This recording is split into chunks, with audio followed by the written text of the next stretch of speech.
Episode 3 of Marshall County Memoirs, where we discuss the history and events of Marshall County and people that have been involved.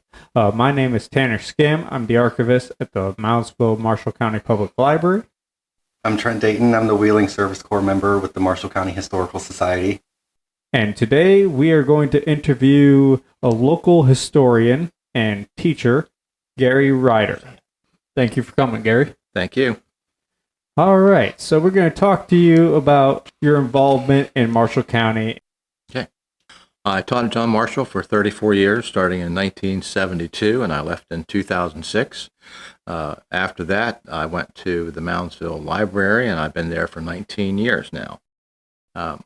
While at John Marshall, I taught a course called America Goes to War, and from that, I gathered 135 stories about veterans from Marshall County from my students as a project that they had.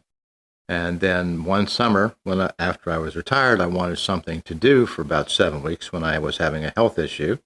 And I got those out, and we wrote them up, and that became volume number 1 of Marshall County Patriots and Heroes, honoring the military veterans of Marshall County. From there, we started writing a book each year, and currently we are finishing and going to publish this summer volume 15 of that series.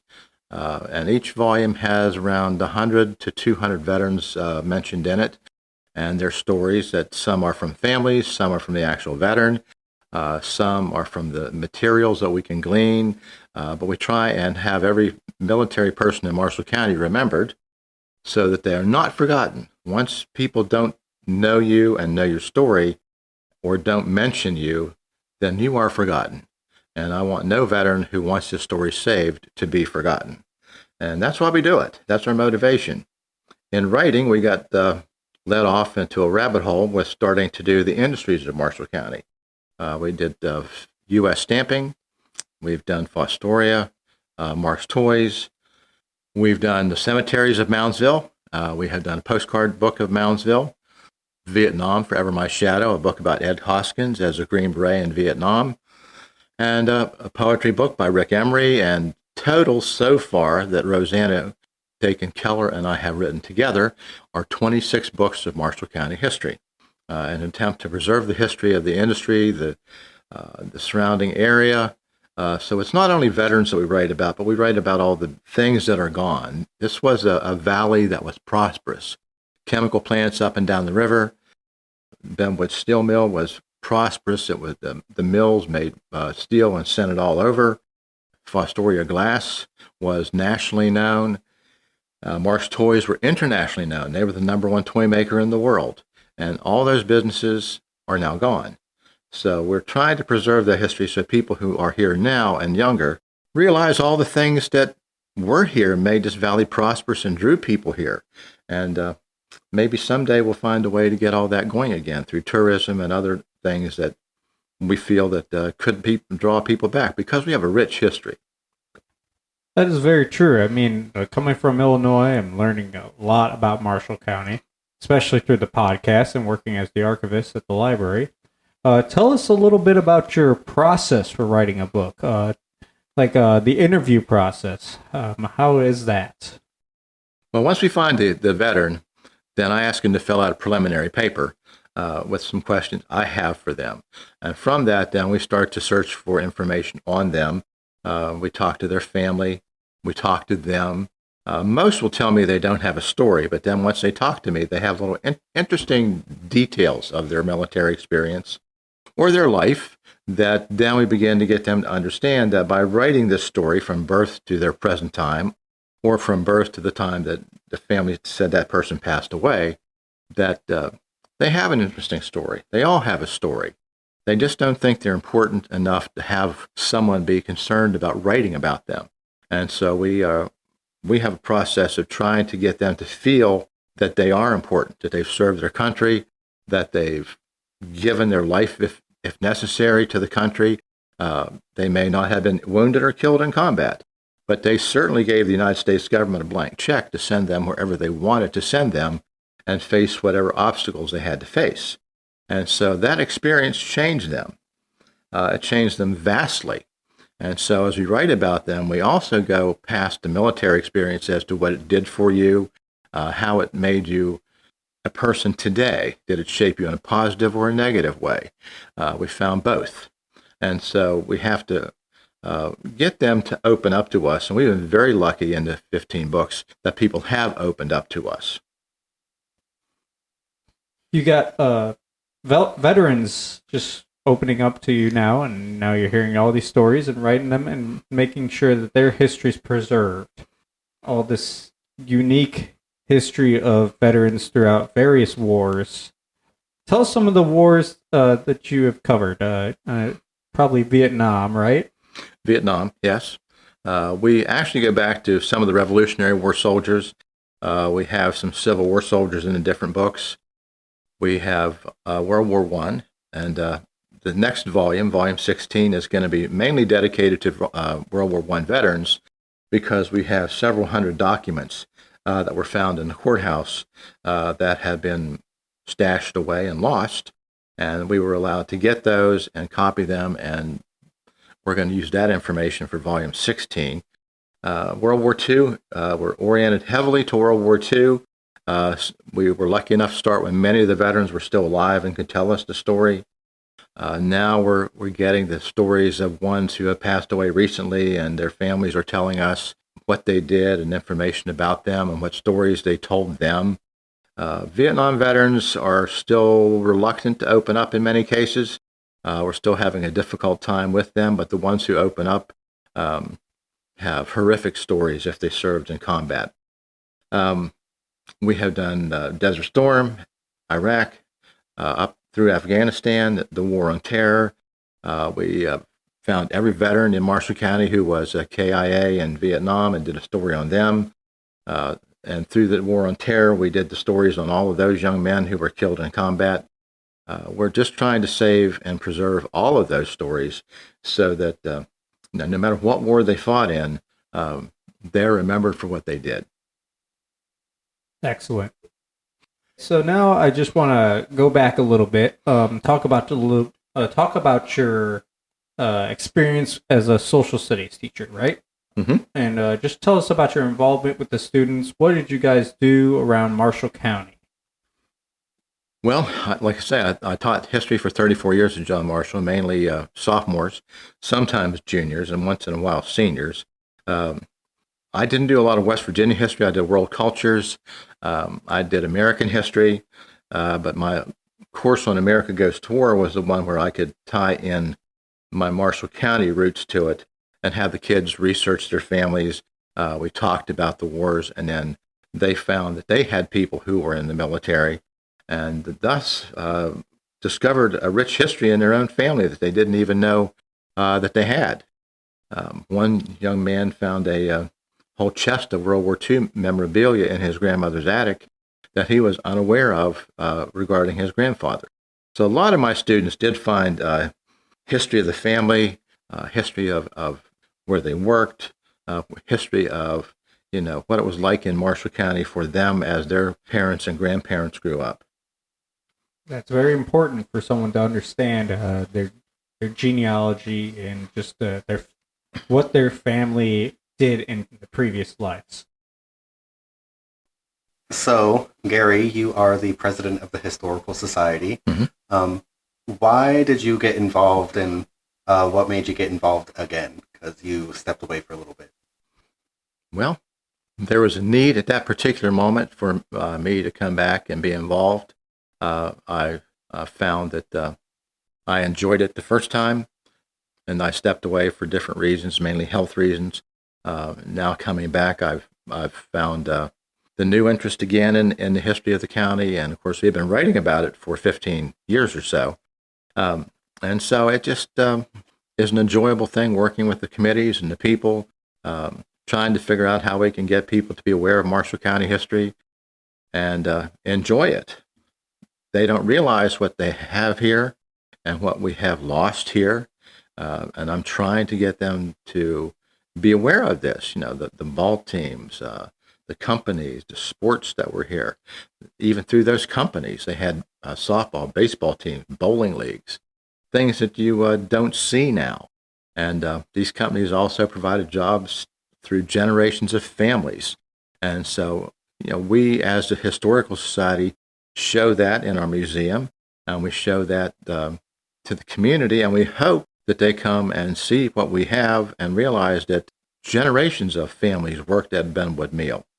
2 or 3 generations worked at Fostoria. They all thought they were the new ones coming in. The younger ones in the family thought they were going to go to retirement in these businesses, which are all gone starting in the 1980s.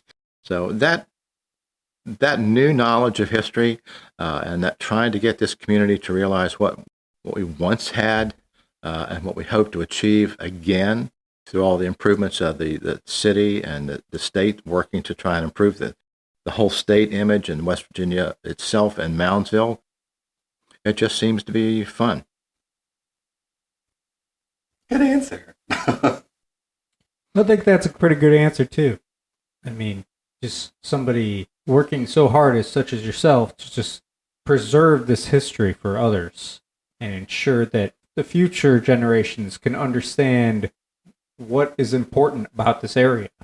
Just the businesses that come around and the veterans that has served.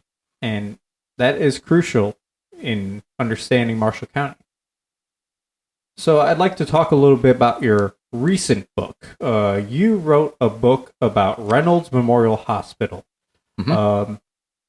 I'm from Illinois, so I don't really know much about Reynolds Memorial Hospital. So can you give us a brief summary of your book and maybe some stories that you have? Mm-hmm.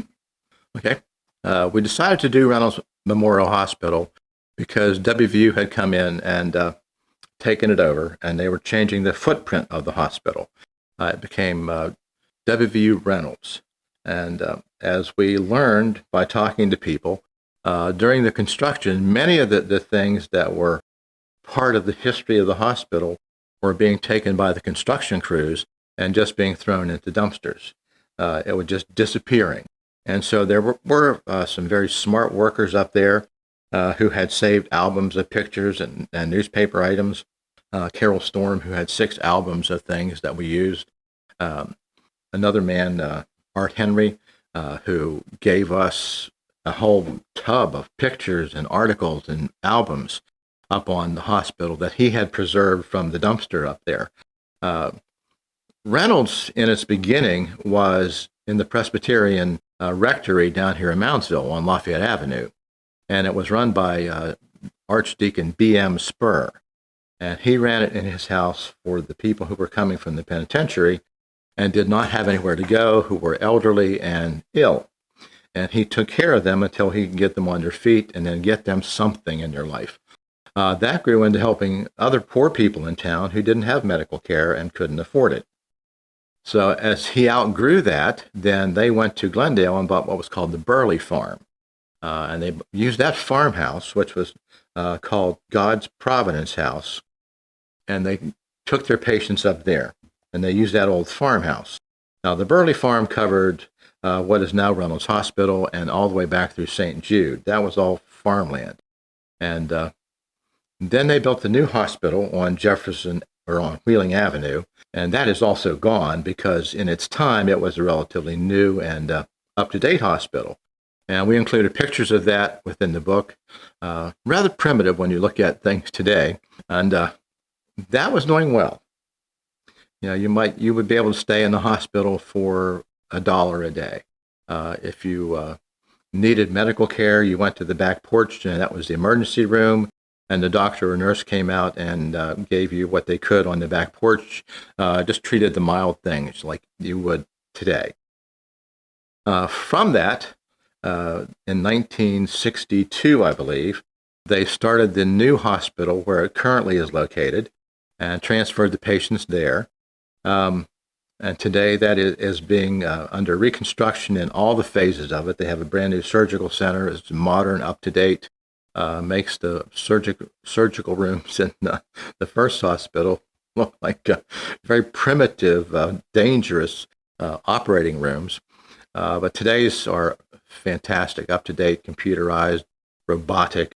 And as we did this, we talked to as many people as we could, from housekeeping, laundry, executives who were running the hospital, nurses, orderlies. We talked to as many as we could, and we had a great gathering of information.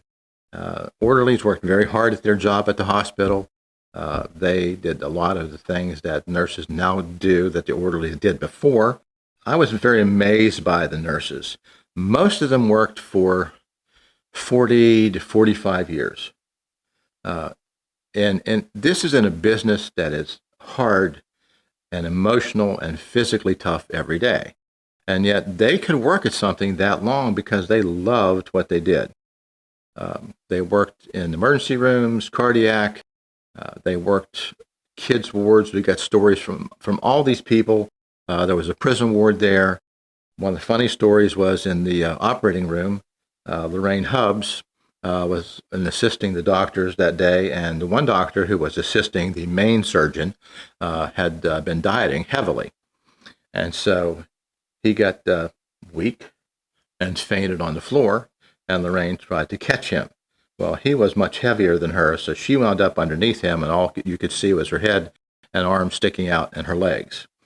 And she's laying there calling for help, and the doctor and the nurse doing the surgery can't stop. The anesthesiologist can't stop, and so they're laughing, but at the same time, she can't get this man off her. So she just starts yelling for help, and finally someone from Central Supply hears her and comes in, and they get this doctor off of her. There are lots of cool stories up there, that the doctors and the nurses could smoke in the hospital early on. And now, of course, smoking is bad for you. They talked about the rounds of the hospital and how the nurses and doctors work together. One orderly I talked to said his job was to assist the doctor home at night because the doctor had worked so hard over the patients on the surgical table that he was exhausted. And so the orderly got him back to the changing room, got him in there. The doctor changed his clothes, and if he didn't come out too soon and he went in, usually found the doctor asleep, got him in his car or called the police to take him home so he could rest for the night. There's a dedication there that these doctors and nurses of Reynolds Hospital had to their patients. And the doctors were a breed that could do everything. They could operate. They did office hours. The usual office hours, they did about 80 patients a day. You just walked in and sat down and waited your turn.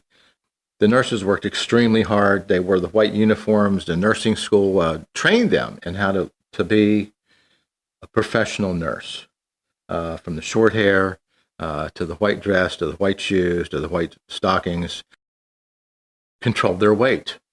If the nurse in nursing school was getting too heavy, the lead nurses who ran the school would tell them that they had to lose weight. And you have to understand that these nurses who started the nursing school at Reynolds Memorial in 1950 were nurses from World War II. And so they were very strict and on these nurses all the time to do their job properly, to look proper, to act properly. And they were professionals. And that was a time, when I look at the nurses then who many had children and not a husband, they struggled to go to nursing school and complete the course and do everything they could to become good at their profession. And we take it right up to the time that WVU took over the hospital. And if WVU had not come in, Reynolds Memorial Hospital would be gone, basically, as an institution. It was a nonprofit when Archdeacon Spur started it. The Episcopal Church wanted it to be a nonprofit. When they turned it over to Glendale, they agreed to keep it a nonprofit. So as they continued to lose money, then WVU stepped in and saved them. And today you see all the improvements, you see the technology, multitude of doctors that are there that can do many things, and they're very specific in what they can do. But that would not be the case if that had not occurred. But as WVU has come in, they have taken away the footprint. So plaques are gone, pictures are gone, displays to the nurses through history are gone. The plaque to the nurses who died in the 1919 influenza epidemic is gone. There's a lot of things that change when you have progress. The new look, the new style, the new way to act. But that's why we did it. And that was kind of a fun experience to talk to all the people who had worked there and get their stories. But the one thing that came out from Reynolds, and they all said it, was Reynolds was a family. And when you worked there, everybody took care of each other. There are only 200 of them under Reynolds Memorial Hospital, a smaller number of doctors, a small number of nurses, but they all were dedicated to their job. During one blizzard, when they were stuck in and the others couldn't get there to relieve them for days, they stayed and did anything that they had to do. They slept in a hospital room, got scrubs on the next day, and whatever they had to do, whether it was kitchen, laundry, whatever it was, they all did it from the top to the bottom. They were dedicated to their job, and I admire all of them for what they did. It's very difficult to find businesses like that nowadays. It's more about corporate than family now, it seems. But that's very interesting to hear about just the lifestyles of these nurses throughout the years before WVU took over. Next question. I just want to ask you a little bit about your process for these books. Tell us some of the challenges that you've encountered throughout writing these books. Tell us some of your proudest achievements and any other tidbits that you'd like to explain. Well, when we write the books on the businesses or the cemeteries or the individuals, we always have to search the newspapers, which we've been very lucky to be able to do. Ancestry is used. We try and go to people who worked at the company or the people who were in the offices, and they usually saved a lot of things. When we did Fostoria, a lot of people were asked to come in and be interviewed, and they brought in glassware that they had made, which was something that was allowable. That way they could move up into the system. They become a glass blower themselves. We try and write the rough story when they come in and just let them talk. We just ask some questions and then they go. And then we draft it and then we type it up. We find what pictures we can. If they provide some, or what we can find, then we give them the draft of the story. Then we let them look it over to see that everything is correct and that we've interpreted it properly. A lot of things come from pamphlets from the businesses. We've been very lucky that way. Fostoria, Stamping, and Reynolds Hospital all had worker newsletters that we were able to tap into, especially with the hospital, finding pictures of all the doctors and different departments of the hospital that we were able to get pictures and stories of the people. And they all were useful to us in getting the stories. I think probably the most enjoyable book for me to date has been Mark's Toys. It has been our best book to me ever.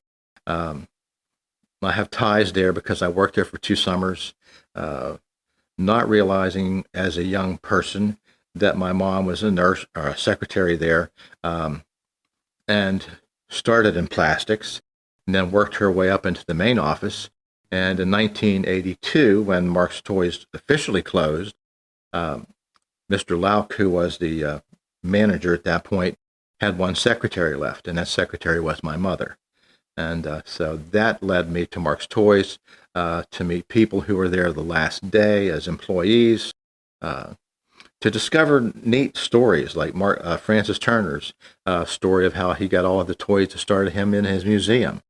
The one gentleman who was told to write a list of all the workers that were on staff that day at Mark's Toys. The stories of Mark's as a person and what he did for people.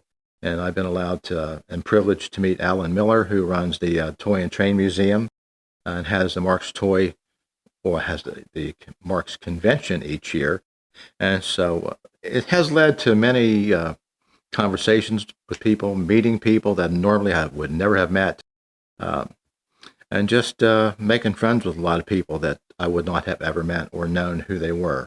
It's just fun to talk to people and look at, like in the library, when an elderly patron comes up and you look at him and you say, well, when you were 20, you were a nurse at Reynolds Hospital. And we have your picture, and you worked there for 30 years. And you see them in a whole different light than just some elderly lady who's coming in for a book. Those things have changed my impression of people dramatically. I like that. It's really interesting to hear, yes, some random person can come into the library and you would know some of their history. Whether working at Mark's Toys or Fostoria or at Reynolds Memorial Hospital. You know that they have some history behind them, and that's very important.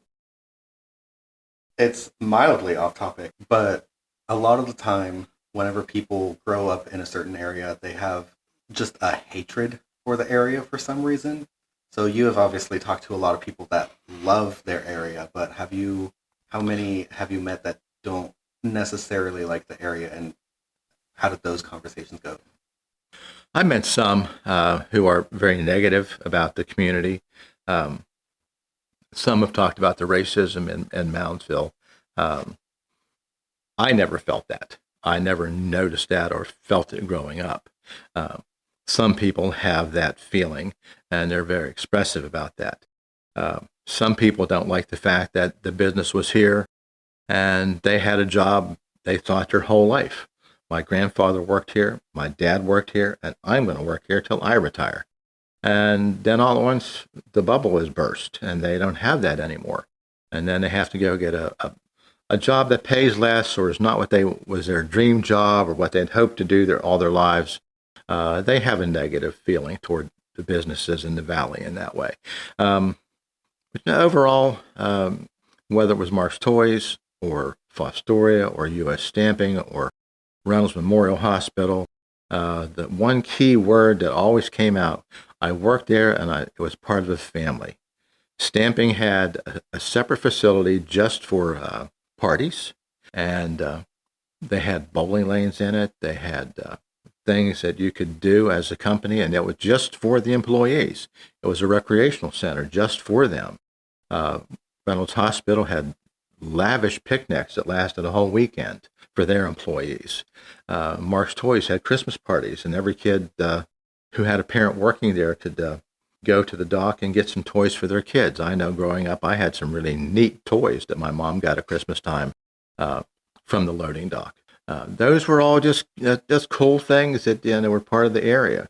And although people have some bad feelings in some cases where they said, no, I don't want to be interviewed, I don't like that company, they got rid of me. Well, sorry, they got rid of everybody. It just wasn't you personally. But that's how they feel. And so, we've come across some. I've come across veterans who have bluntly said to me, no, I will not talk to you. And sometimes I've come across one or two who have very bluntly and meanly, if I want to say it that way, told me that they will not do it and never bother them again. Okay, I walk away. But that doesn't mean that doesn't hurt when someone just can't say, no, I don't want to do it. So there are people who in the military who feel that the community, when they came back, they were mistreated or not welcomed home. There are people who left the plants that were felt they had been mistreated. But overall, I would say the bulk of people that we talk to are very happy with what they did. They're happy to be in the small community of Moundsville. It's changed dramatically with gas and oil. It's not the small community anymore. But, when we grew up, it was a time when it was enjoyable. It really sounds like that small community, they stuck together despite all the changes throughout the century. But yeah, you're not going to have people who have positive experiences every time during an interview. You just acknowledge that they were involved somehow, and then you just move on to somebody who does give you their story. I'd like to ask you the next question. What are some of your upcoming books that you're going to write about? And tell us a little bit about that. Well, the next military book is volume 16. It's volume 16 because it's been that number through the years now. And that's going to be mainly a World War I volume. Never before have we just dedicated one book to a particular war. It's been whatever people we can get. But this one is just that. We may have some added stories to it as we go through the year and pick up some extra stories that don't fit that war, but they'll be added into the stories also. I am working on a book called The Businesses of Moundsville, and we're going to go from First Street Extension, down Jefferson Avenue, down 7th Street, and down Lafayette, north and south, and we're going to look at all the businesses that were here in Moundsville, finding stories about them, experiences people will tell me about, where they were located, pictures of them.